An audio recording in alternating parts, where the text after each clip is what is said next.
मायके का सामान। वो कहावत तो आपने सुनी ही होगी, एक लड़की को मायके के सूखे चन्ने भी मीठे होते हैं। लीना के लिए भी ऐसा ही कुछ था। उसकी शादी दूसरे शहर में हुई थी, इसलिए उसके मायके से जब भी चीजें आती तो वो और ज्यादा उत्साहित हो जाती थी। लीना, लीना ये देखो आ गया तुम्हारा पार्सल। कब से कह रही थी ना, अभी आया नहीं आया नहीं, लो आ गया। अरे वाह, आ गया मम्मी के घर से सामान। मम्मी बता रही थी कि उन्होंने मेरे लिए बहुत कुछ भेजा है। तो खोल कर देख लो ना। एक मिनट, मम्मी जी को तो बुला लूं। ऐसे ही खोल दिया तो उन्हें बुरा लग जाएगा। ये देखो मम्मी भी आ गई। हाँ हाँ, आ गई मैं भी। ला दे मुझे, मैं खोलती हूँ। मैं भी देखूं समधन जी ने क्या क्या भेजा है हमारे लिए। हाँ मम्मी जी, ये लीजिए। सावित्री लीना के मायके से आया सारा सामान खोलती है, जिसमें लीना की पसंद की कई सारी खाने की चीजें, उसके लिए कुछ कपड़े, उसकी पसंदीदा मिठाई और भी बहुत कुछ था। अरे समधन जी ने तो बहुत कुछ भेज दिया है। रौनक, तू एक काम कर, ये एक दो चीजें छोड़कर बाकी सामान कविता के घर पहुंचा दे। दामाद जी को ये मिठाई और पापड़ बहुत पसंद है, और कविता पर ना ये ड्रेस बहुत सूट करेगी। खुश हो जाएगी ये सब देखकर। पर माँ, ये सारी चीजें लीना को भी बहुत पसंद है। हाँ, पर बहू को तो ऐसी और चीजें मैं बाजार से लाकर दे दूंगी ना। तू जा, अपनी बहन को देकर आ, वो इसे देखकर बहुत खुश हो जाएगी। बहू, तुझे कोई प्रॉब्लम है क्या अगर मैं कविता को ये चीजें भेजूं तो? नहीं नहीं माँ जी, मुझे क्यों प्रॉब्लम होगी भला। आप भेज दीजिए उन्हें ये सामान। देखा, बहू को कोई दिक्कत नहीं।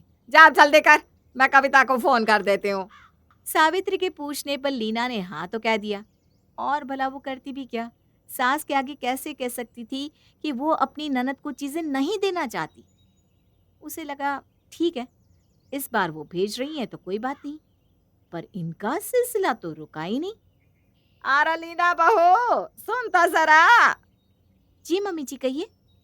अरे तेरे जन्मदिन पर तेरे भाई ने जो तुझे सिल्वर रंग का गाउन भेजा था ना, वो देना तो। और हाँ, उसके साथ मैचिंग पर्स भी भेजा था, वो जरा पैक कर दे बेटा। क्यों मम्मी जी, वो चीजें तो अभी तक मैंने यूज भी नहीं की, पैक क्यों कर दूं। अरे तभी तो तूने अभी तक यूज नहीं की ना। कल कविता का जन्मदिन है, तो उसे ये दोनों चीजें बहुत पसंद आएगी। पर माँ जी, वो तो मेरे भाई ने बहुत दिल से मेरे लिए भेजी है। मैंने एक बार भी वो गाउन नहीं पहना अभी तक। मैं कविता दीदी के लिए दूसरी गिफ्ट ले आऊंगी, इससे भी अच्छा गाउन ले आऊंगी। अरे कविता को मैं जानती हूँ, उसे ऐसा ही गाउन पसंद आएगा। अरे तू रौनक के साथ जाकर दूसरा ले आना। और क्या, मैंने तुझे मना थोड़ी ना किया कभी कुछ लेने से। पर मम्मी जी। कैसा जमाना आ गया है सच में। आजकल की लड़कियां अपनी ननद के लिए एक ड्रेस नहीं छोड़ सकती।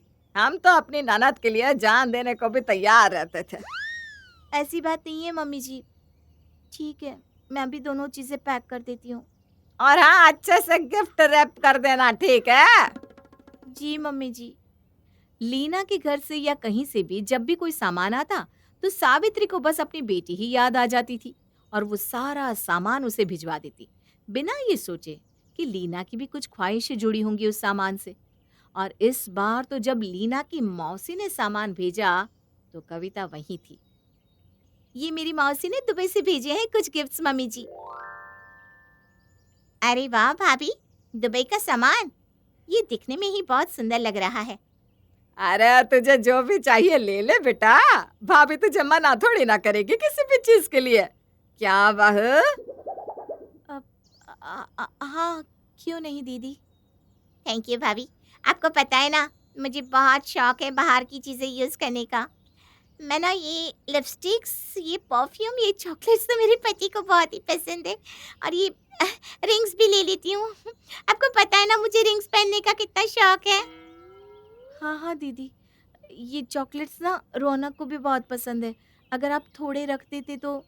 अरे भाभी, लगता है आपका मन ही नहीं है मुझे देने का।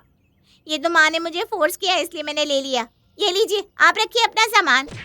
अरे दीदी, आप गुस्सा मत होइए, आप ले लीजिए आपको जो भी चाहिए। ये क्या कर दिया बहू, बिगाड़ दिया ना इसका मूड।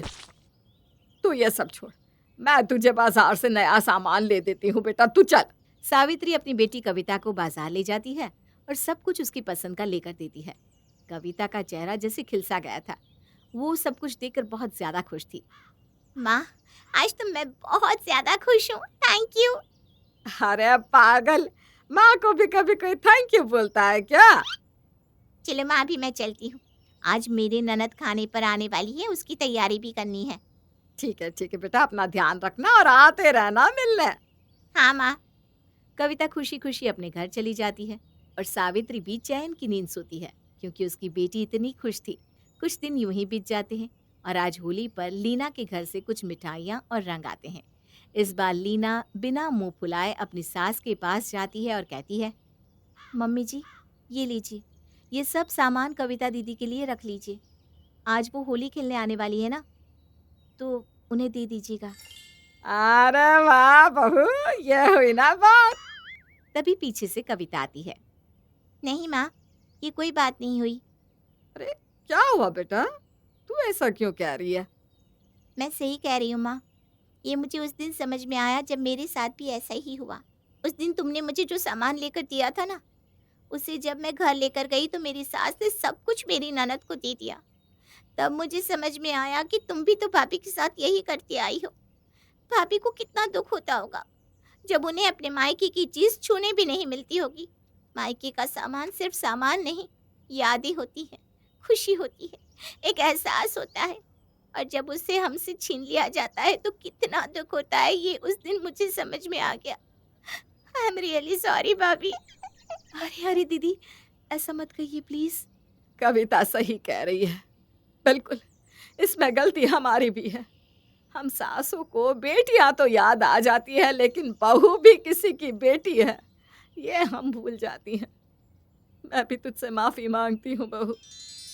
नहीं नहीं मम्मी जी, ऐसा मत कहिए। चलिए छोड़िए ये सब, अब सब मिलकर मेरे मायके की मिठाई खाते हैं और होली मनाते हैं। हाँ हाँ, क्यों नहीं। चलो चलो।